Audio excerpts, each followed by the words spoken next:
Well, good evening,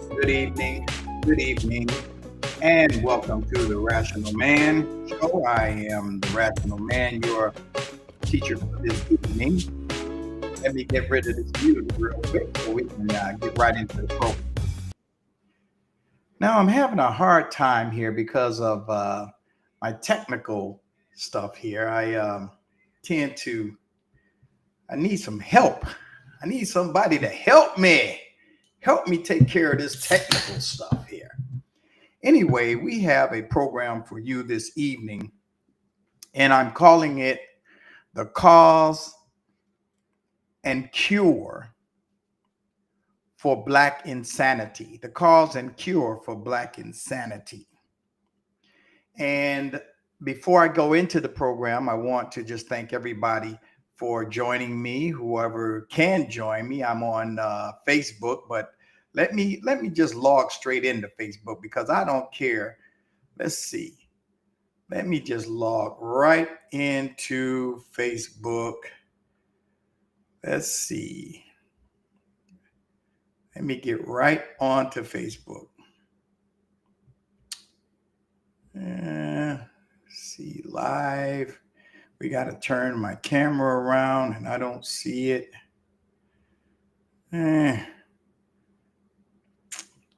Cancel. Let's see.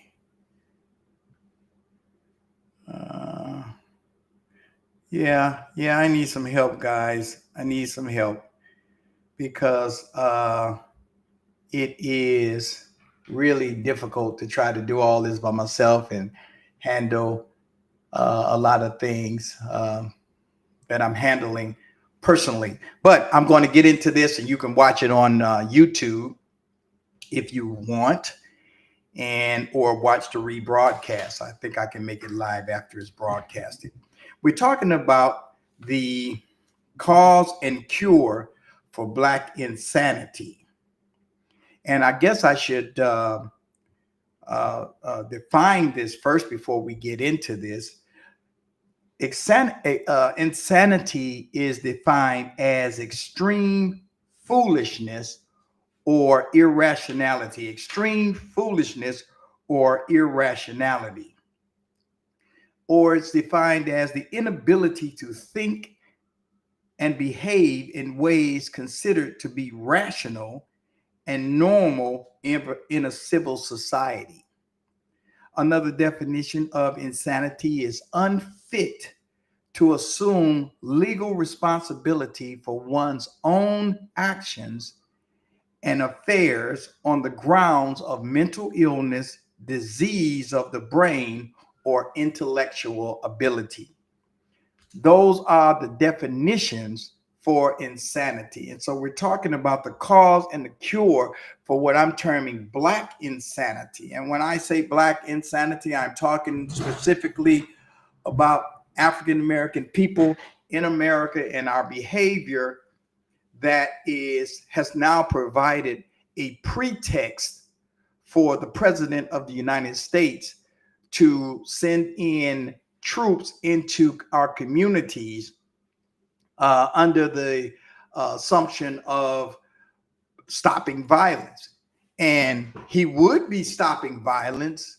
It would be doing that, curtailing the murder, seeing how we murder and slaughter each other so much that anyone with ulterior motives can use that fact as a pretext to come into the community with troops, which is now happening. So I believe he's already sent them he's sending them into Memphis. He's already sent them into another city. He's sending them into Chicago. And after this mayoral election in Detroit, you will see Detroit be on the list of cities that troops will be in. They're not saying anything about that right now because they want to get this mayor that's in place out of the way so that they can actually split Detroit into two, which is what's going to happen. They're going to split Detroit. They're going to give the Black people the the ghettos so we can kill and slaughter and rape, rob, and pillage each other all we want. And the whites of Detroit are going to split the city off. That was a plan that has been in the workings for several years now, and you're now seeing the final touches being placed on it. So after Mike Duggan is officially out of place, you're going to hear the president talk about Detroit needing troops. Just like Memphis needs troops, LA needs troops, Chicago needs troops. All of these cities where we are as Black people in mass need troops, and it's necessary because we have not learned the principles of civilized behavior. We have not learned it. Now we have learned, and our behavior is coming from what we have learned, but it's obvious that we have not learned civilized and principled behavior worthy of a people set for civilization. So we want to talk about the cause and the cure for Black insanity. It is, brothers and sisters. Now, this is going to take a couple of sessions to do. This is part one. And when we finish, you're going to have some principles that you can use, and we as a group of people can use to begin the process of civilization, so that we will be worthy to go into the 21st century, which we're already in, or survive the 21st century and go into the 22nd century. The cause and cure for Black insanity. Now, it's an objective fact, brothers and sisters, that no group or no nation can rise higher than the condition of its woman or its female. I don't care who it is. No nation, no group can rise higher than the condition of the female or the woman. The woman sets the tone for a nation. She sets the character of a nation. She is the one that exemplifies the character of any nation. And as a result of that position of the female, no nation, no group can rise any higher than the condition of its female or of its woman. And it's an objective fact. Look at any nation on earth and you will see this. The woman's height, brothers and sisters, depends on the thoughts that occupy her mind. And it also depends on the thoughts and exemplify the mind of whoever or whatever has been teaching her. Let me say that again. The woman's height, because we can't go any higher than our woman. Her height depends on the thinking, the thoughts that occupy her mind and the mind of the teacher who has been guiding her. Jesus said it this way in the Bible: wisdom is justified by her children.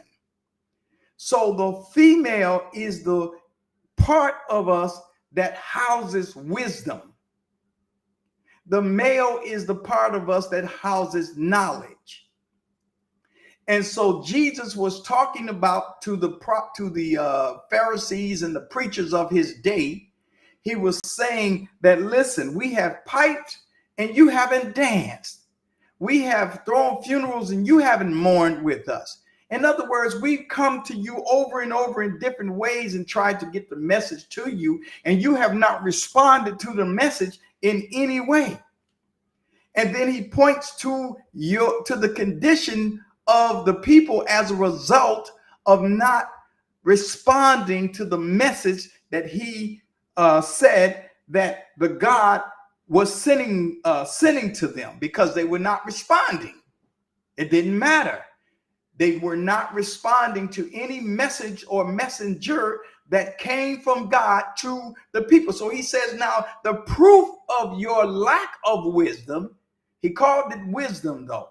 He said, it's proven by what you produce.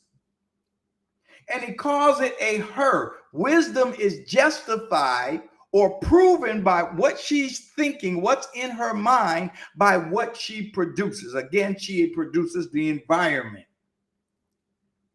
The teacher is known by the children. The woman gives the human being born of a woman the first picture that she has of God.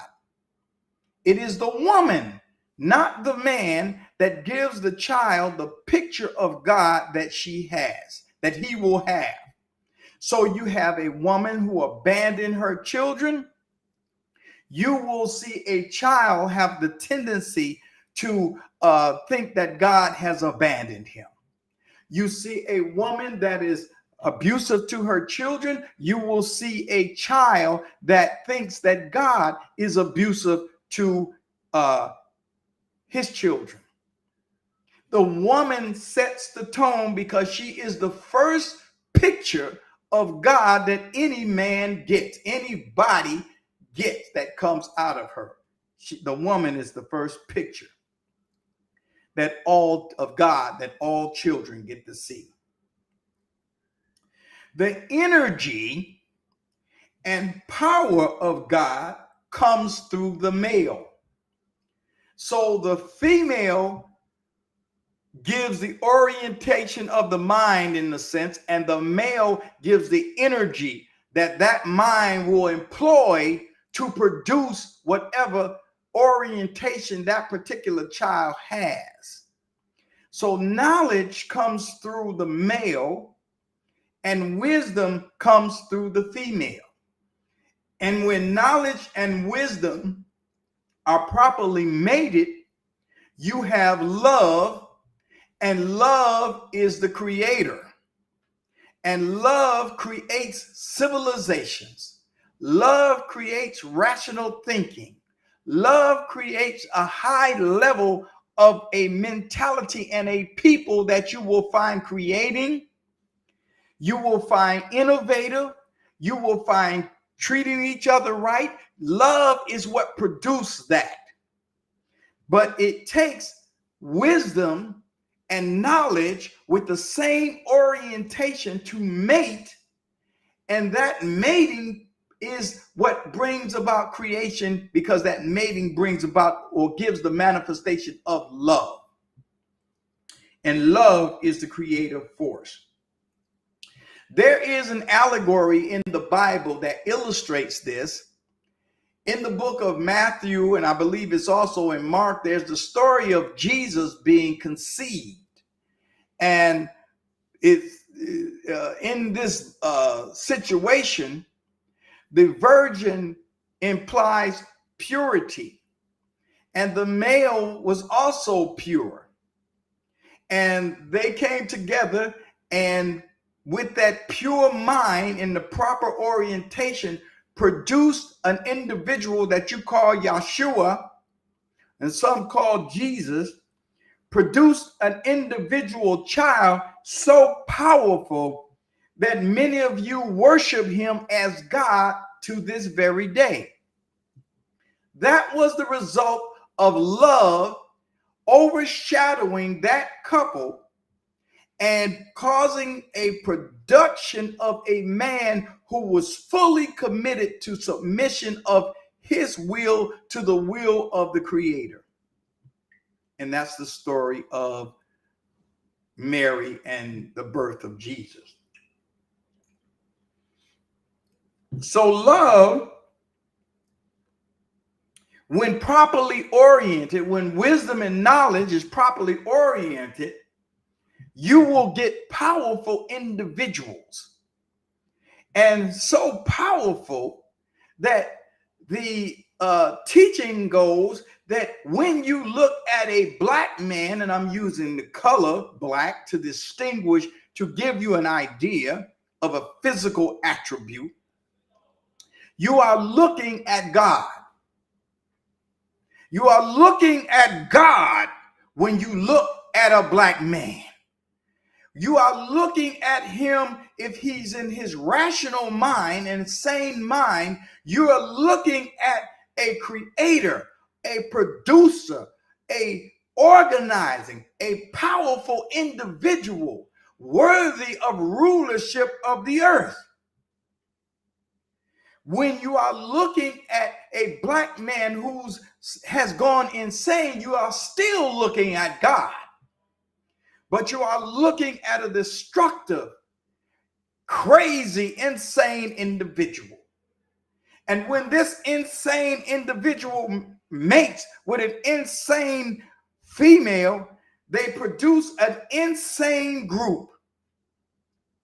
And as a result of that insane group, the very universe will come down on that group to cause that group to protect the rest of the human family from the destructive thinking of that group. Now, you better listen carefully, because this doesn't stop at our group, and neither does it start at our group. But when a group is so destructive, the very universe will come down on that group to cause it and remove it from the human family and reform it in such a way that it is worthy to be among the human family. You better listen carefully.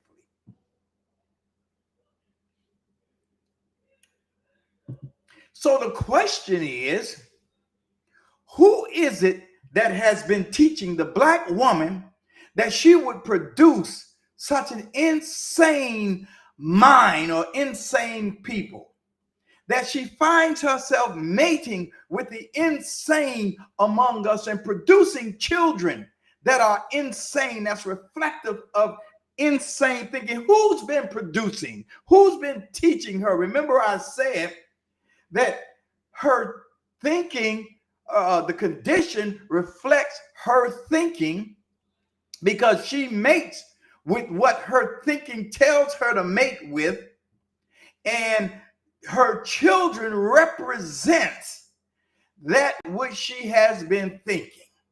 And it also represents the mind of the one who has been teaching her.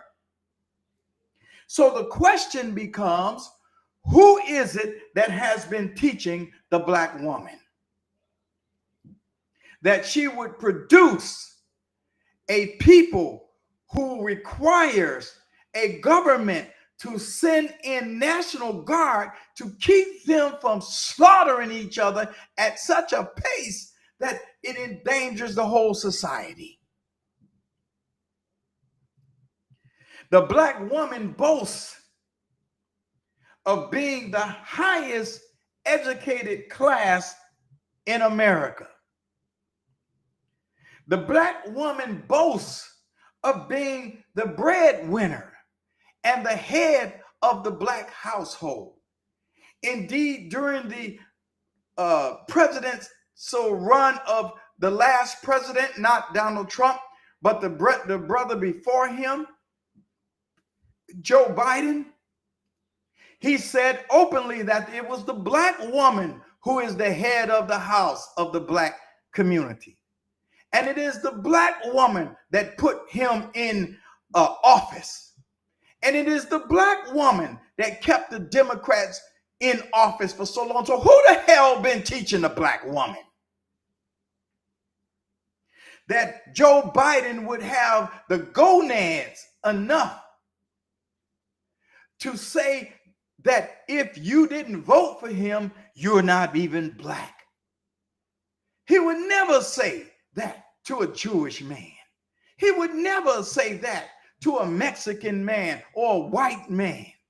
He would never say that to any other group except the black community, because he knows that you don't have a man in front of you to stand up and speak for you. You do, but he uses, and the Democrats use your deceived mind that keep them in office to protect you from the black man who God gave to you from getting access to your mind that we should be able to teach you something. Because if we got to teach you something, believe me, you would make differently. You would think differently. And your condition would show a different condition. So who has been teaching the black woman? The black woman has boasted that she don't need a man.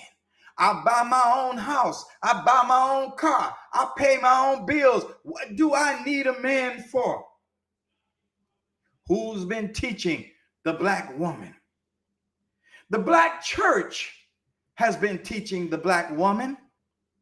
The black church is made up of 75 to 80% black women and men. We don't want no part of it. And the ones that do take a part of it, they have no gonads to bring the preacher and his doctrine into accountability that make it something you can use for your children and yourself and your community as seen by the condition of your community. The black church has been teaching the black woman. And the black church has been giving the black woman and thereby giving the black community its spiritual condition. So what is the spiritual condition of the black community? I leave that for you to see, because all can see what the condition of the black community is across this country, to where, like I said, troops need to be sent in to keep us from slaughtering each other. The university has been teaching the black woman. As I said earlier, the black woman boasts of being the highest educated group in America, the highest class of educated individuals in the country. But has her education had the power to produce a civilization among us? Has her education been able to cause us to know how to treat each other right, to build institutions that's worthy of the minds of our children? Has her education been able to do that? I mean, that's what education is for, to civilize a people. So the question is, has her education gone anywhere to civilize us, being that she is the highest educated class in America? Wisdom is justified by her children, as Jesus said.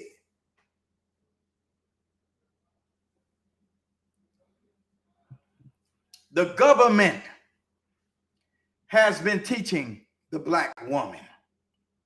The government has convinced the black woman that it was not necessary to have a man, because we, as the government, is your man.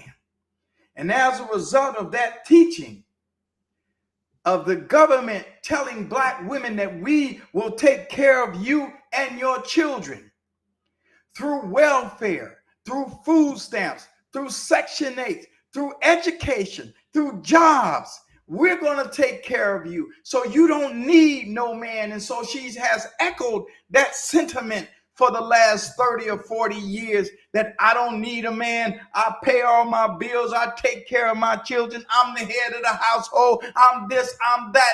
I'm so and so. She has taken up the mantle of the government and its teaching, saying that we will take care of you. So welfare came, and the black woman sold out to the welfare man. She had to kick the man out of the house, and leaving herself open to all kind of unscrupulous characters and teaching and thinking, we now find ourselves with multiple baby mamas and multiple baby daddies, because the black woman has been mating with the same group of men, the same small group of men, and this is what accounts for the multiple baby daddies and the multiple baby mamas. You're mating with the same men.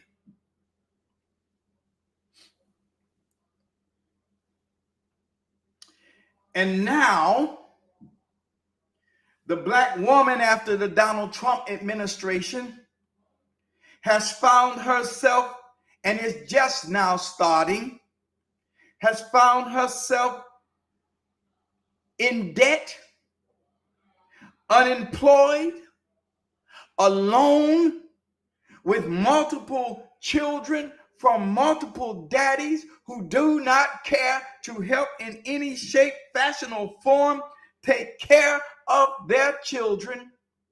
And she has not developed a relationship with the group of men that God gave to you. And as a result, she has found herself in some difficult situations, and it has only just begun. Because the federal government has now abandoned her in her condition that it was responsible for cultivating, and she was responsible for accepting.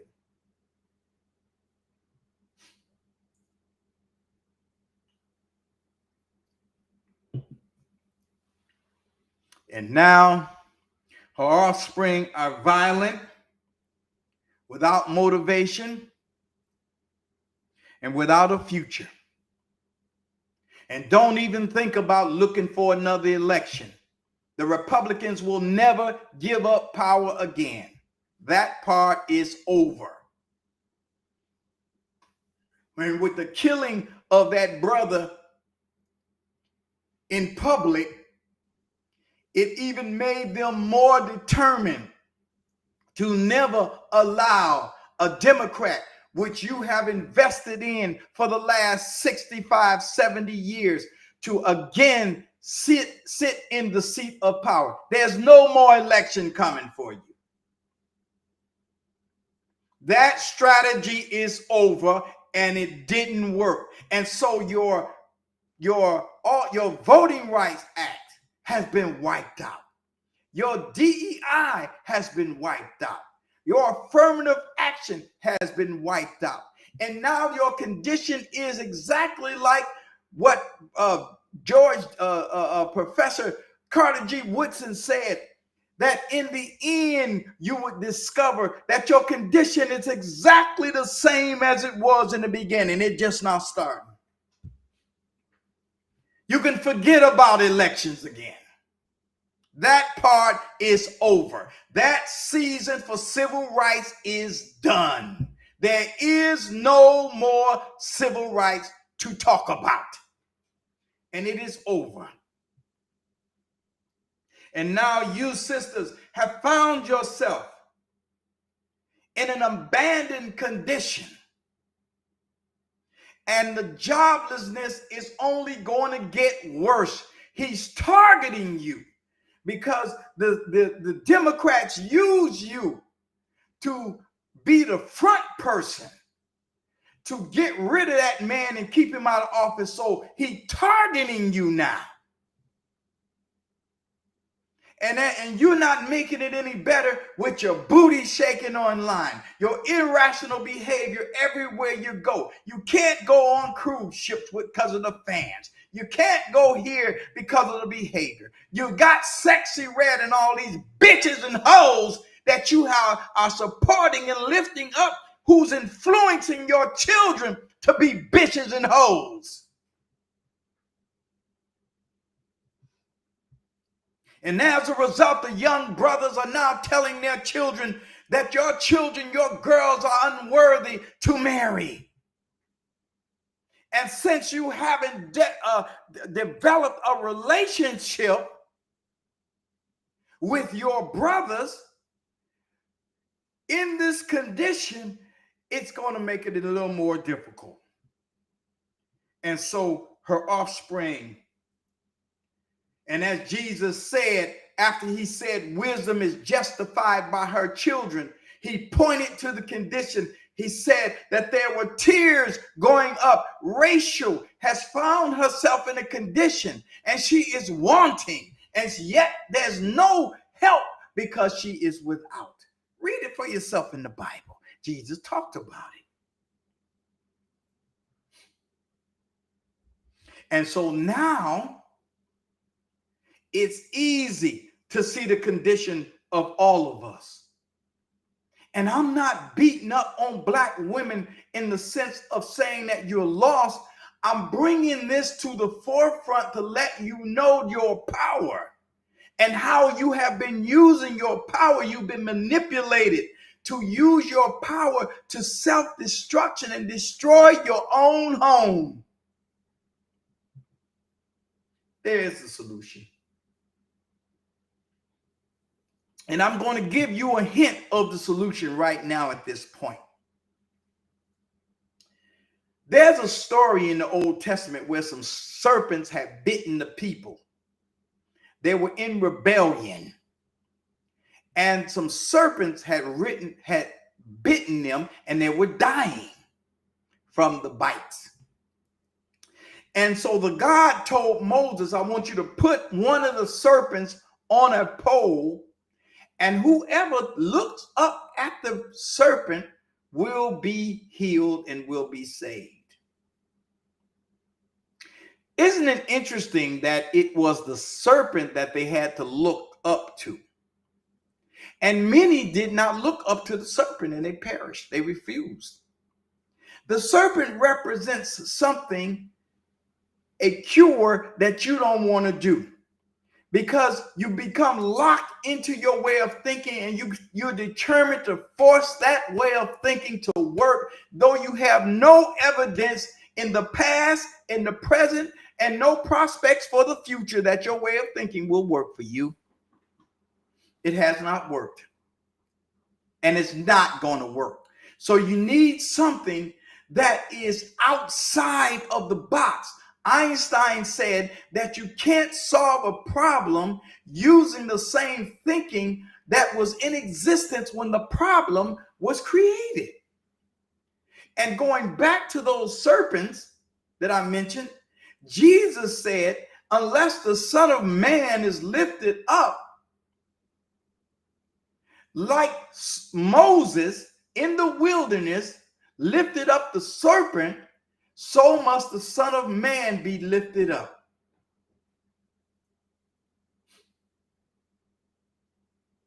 And so the cure is among us, and it's in a form that your enemy is against. Your enemy don't want you to get mental health.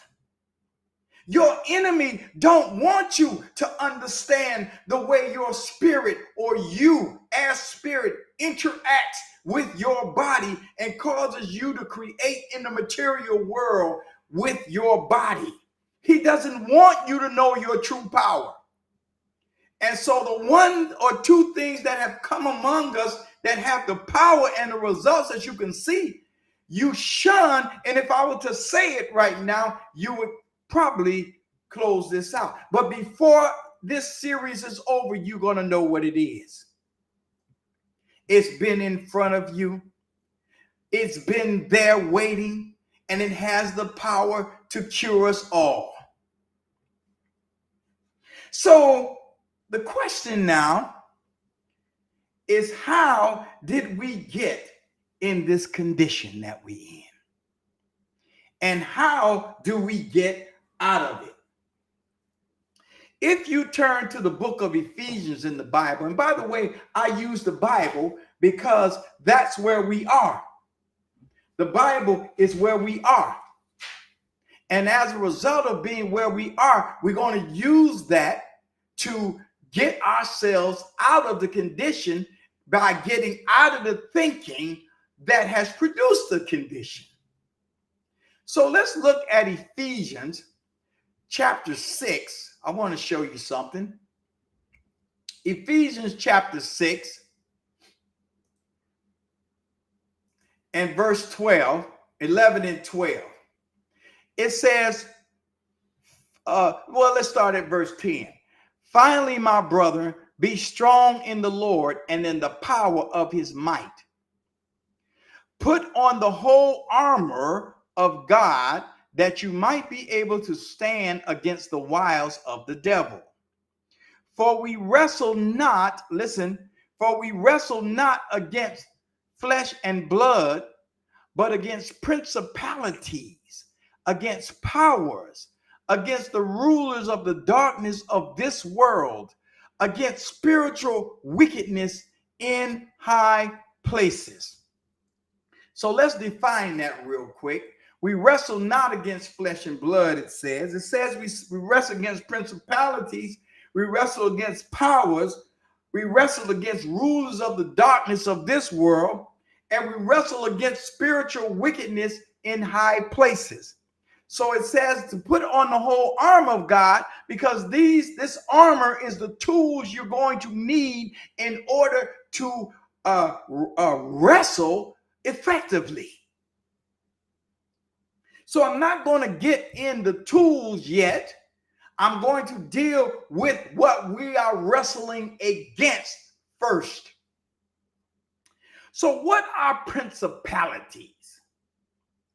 Principalities are monarchs that carry out the will of within a larger organization or a larger rulership. They're like the governors of a state under the federal government, who the president is over all of it. So a principality would be, say, the governor of Michigan, the governor of California, the governor of Texas. Principalities. We are wrestling against the individual principalities, and we're going to go into that. We're going to give you some knowledge, brothers and sisters, that you probably have never heard before. And that's why it's going to take a couple of sessions to do this. So a principality is a local ruler. And we're wrestling against the principalities. They carry out the mission of the overall ruler. And it says we wrestle against powers. Now, what are powers? Powers, the definition of power is influence. That is the very definition of power, the ability to influence. That is power. If you read the 48 laws of power, you will discover that power, and in many other books, says the same thing. Power is the ability to influence. So we're wrestling against influences, principalities, and powers. We are wrestling also, says Ephesians 6:12, against the rulers of the darkness of this world. So what does that mean? The rulers, plural, of the darkness of this world. Well, what is darkness? Darkness is ignorance. And ignorance is the basic foundation of this world. If they keep you in ignorance, the principalities, the powers, and the rulers all work together to keep you in ignorance. It says indeed in Ephesians 4:4 that if our gospel be hid, it is hid to them who are lost, in whom the God of this world has blinded the mind of them which believe not, lest the glorious light of the gospel of Christ should shine unto them. The glorious gospel of the glorious light, see, as opposed to darkness, who is the image of God, which shine unto their minds. So the rulers of the darkness keep your mind in ignorance, and that's the way they are able to rule. So they keep you from reading, keep you from cross-examining, keep you from challenging your thoughts, keep you from challenging their thoughts, keep you from challenging your own thoughts, your preacher's thoughts, your rabbi's thoughts, your government's thoughts. If he's black, he's got to be telling the truth. Keep you from challenging it. And that is how they keep you in ignorance, by blinding the mind. That is the rulers of the darkness. Though that is the organizational structure that we're talking about. It is the principalities, it is the powers, it is the rulers, the unholy trinity. And the God of this world is over the whole organizational structure. But who is that? Who is the God of this world?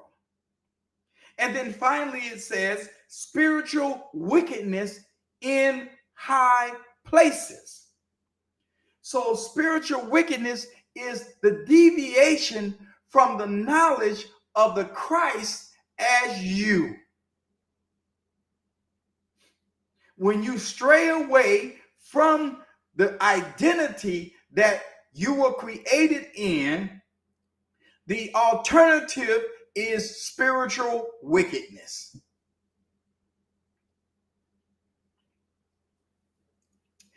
So the Holy Trinity, or the unholy Trinity, which are principalities, which are powers, which are rulers of darkness, use spiritual wickedness to cause you and I to deviate from the knowledge of God, the knowledge of God, not the faith, not the belief, I should say, but the knowledge of God.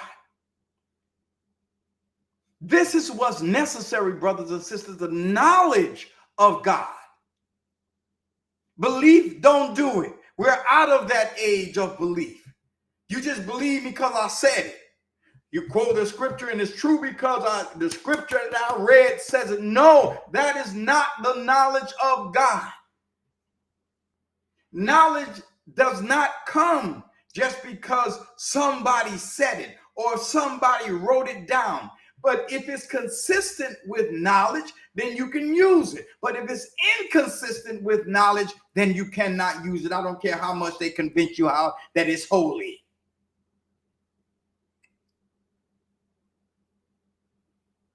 He blinds you to knowledge.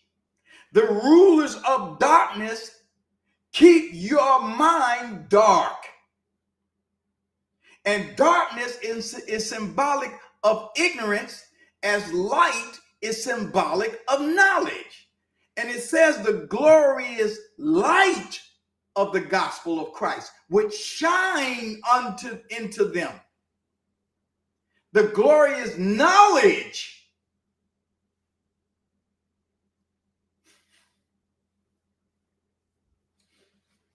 And the result of that is spiritual wickedness in high places. It rests in high places.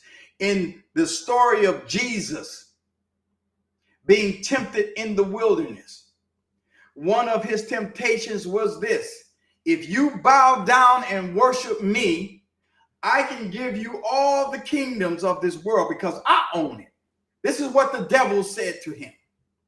If you bow down and worship me. See, you would do that only if your mind was in darkness. See, because God don't ask you to worship him. What can I render unto the Lord? God don't ask you to worship him. Only the devil tells you to worship him. You are thankful to God. You're in awe of God. But God didn't require you to worship him. The devil did, though. I will give you all of this, Jesus, if you bow down and worship me. And look where he took him in one of the temptations. He took him to the pinnacle of the temple. What does that symbolize? The pinnacle of the temple. It symbolizes that he is over the church. Because this is his world. And when you follow the rules of his world, then he can take you where he will, because it's his world. And so, brothers and sisters, we're wrestling not against flesh and blood, but we're wrestling against principalities. We're wrestling against powers. We're wrestling against rulers of the darkness of this world. And we're wrestling against spiritual wickedness in high places. Now, let me get to where the insanity came from, and I'm going to end it with this. And I'm pick it up next week, 7 o'clock, Monday. In the 1980s, brothers and sisters, a crack epidemic was unleashed on our children, on my generation. And if you are over the age of 50 or 60 or somewhere in that area, I'm talking about your generation. We were in the generation that was in its late teens, 16 to say 25, during the late 70s and the mid 80s, the crack generation. All over America, this strange substance mysteriously appeared in Black communities across this country. And no one seemed to know where it came from until around 1985. Because this particular form of cocaine was so addictive and so devastating that it devastated and ruined my entire generation of the 80s. And there were only a few of us who escaped it. But for the most part, our generation was devastated in the 80s. And so now in 2025, talking about why are our children so out of control, and I'm talking about now the children who are in their early 20s, late teens, early 20s and 30s, those are the children of the crack generation. The children or the young people who are in their late teens, early 20s and 30s today are the children of my generation, the crack generation. They go all the way up into their 40s.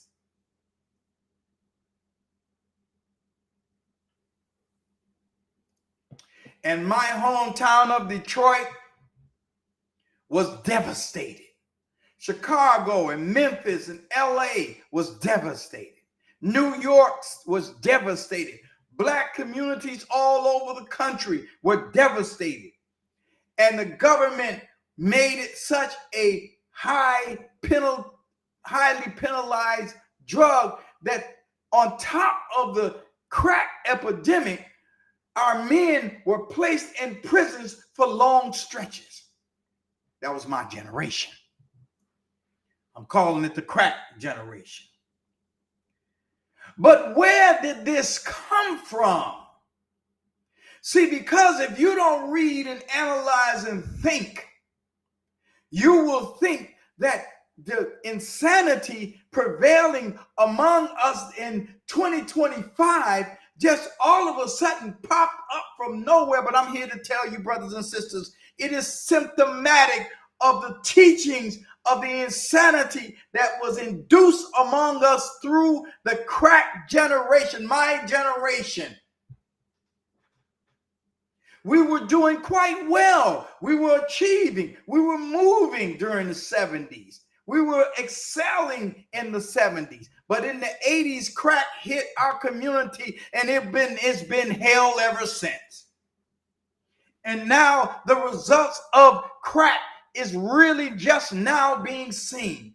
We don't know how to act when we go on boats. We don't know how to act in stores. We don't know how to act, and our children, our young children of 10 and 9 are now, our grandchildren are now as insane because our children are insane because we were made insane by crack. Brothers and sisters, we need a cure now.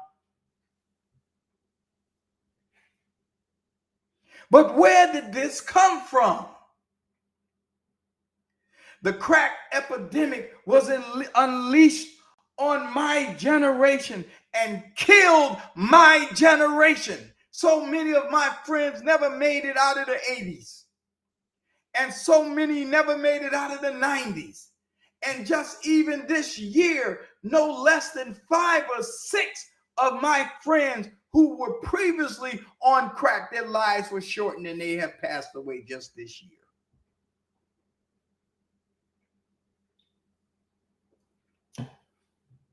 And now we see our grandchildren acting out the insanity that was implemented on us in the 80s. We wrestle not, brothers and sisters, against flesh and blood. We are wrestling against principalities and powers, against the rulers of the darkness of this world, spiritual wickedness in high places. This is what we're fighting against. And if you put the fight on the level of the flesh, you will lose, as you clearly see we are doing. The fight is beyond that. There is no fight at the fleshly level. Where did crack come from? And why was it only unleashed on our generation in the black communities? Why wasn't white kids affected by crack? In the 1980s, as in all during American history after World War II, the United States was meddling in other governments, and they were overturning governments that they didn't like and propping up puppet governments all over the world. And in the 80s, down in Nicaragua, they were trying to overthrow General Noriega and his army by funding these Contras. You may have heard of the Iran-Contra affair of the 1980s. If you studied any kind of history of America, then you have come into familiarity with the Iran-Contra affair. This is when they were trading arms for drugs, hostages, I should say. And when the Congress found out about it and it all hit the fan, turns out that they were getting money to fund the Contras by allowing the crack dealers from Colombia and Nicaragua to bring crack into the community. And it was the C-freaking-I-A, the same one that Donald Trump is against, the FBI, the same one that Donald Trump is against, making it possible for the drugs to come into the black community, and they were responsible for the funneling of it into the black community, and that's how they got money to fund the Contras. There are many documentaries on YouTube on the Iran-Contra affair if you've never heard of it.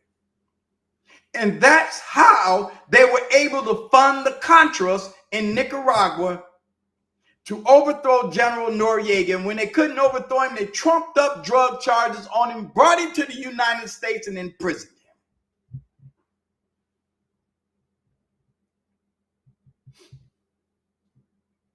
Let the crack flow. And this came all the way back from Nixon.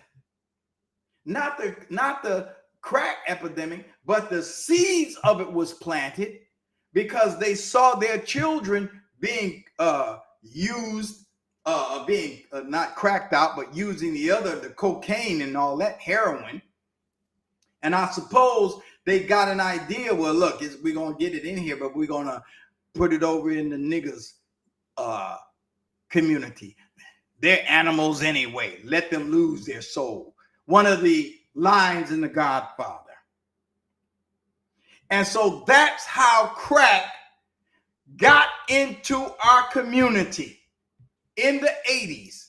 And as a result of that, the parents who survived it, who were on crack, and those who didn't survive it but had children, those are our children. They're in their late 30s and 40s now, late 30s, early 40s now. They had no tools. And so their children now, which are our grandchildren, are wreaking havoc on America. Listen, brothers and sisters, any problem, of course, in Miracles says, let me see the problem that it might be solved. Any problem that you are facing has parts to it. You have a diagnostic part to it, which includes where the disease came from and what the effect of the disease is. And then the patient has to accept the diagnosis of the condition. And then once the patient accepts the diagnosis, then there is a cure or treatment for the condition that has been planned out. And then the patient actually uses the treatment. And then the last thing is to look at the effectiveness of the treatment or the cure. And if the cure or treatment doesn't work, it is not the cure. If you've been taking it for decades and there's no or very little effect on you in the direction that you want to be in, then what you are implementing does not work. It's as simple as that. So we have to go through this observation process of seeing the effectiveness of whatever it is we are using. But the patient has to be willing to submit to the treatment plan. And if he cannot submit to the treatment plan, then his ailment will not go away and he will still be ill. And he might need to be simply annihilated. Bottom line, the disease will kill it. So the Iran-Contra affair, which consisted of Ali North and high governmental officials, was the vehicle that got crack into our communities and ripped my generation apart. And so there has to be a cure laid out. And we're going to go into that next week. We're going to deal with the cure next week. But suffice it to say at this time, what we need to put on our shelf in the back of our mind is that there is a measure of repentance that is necessary. And this repentance is simply to come to the realization that the current methods that we have been using to solve our problem as a Black group, as a group of humanity, as part of the human family, has not worked. Our thinking and our methods have not worked. They have been completely ineffective. They have not worked. The politics, the religion, the education has not worked. The voting, the special programs have not worked. They have not worked. If they have, show me on a group level that they have worked. We have some deep mental health issues that there is a scientific method available to address our mental health issues. And it's not embarrassing. It does not humiliate you. It simply shows you proof that there is a way out. I got to tell this, brothers and sisters. I got to tell it. We got some deep mental issues. And the psychology of today that we're using does not work. and it has not worked. The damn psychology is crazier than the patient. It has not worked. The mental health professionals are unable to treat us in any respect.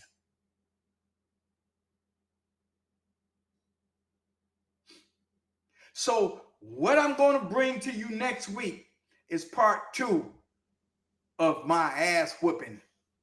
And I'm having fun with it.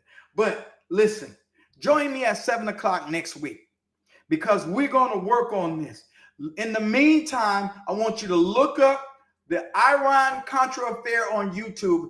There are many, many documentaries and research done on how the crack epidemic was implemented in black communities. Instead of looking up the Iran-Contra, look up the crack epidemic of the 80s and see, don't you see what I'm talking about?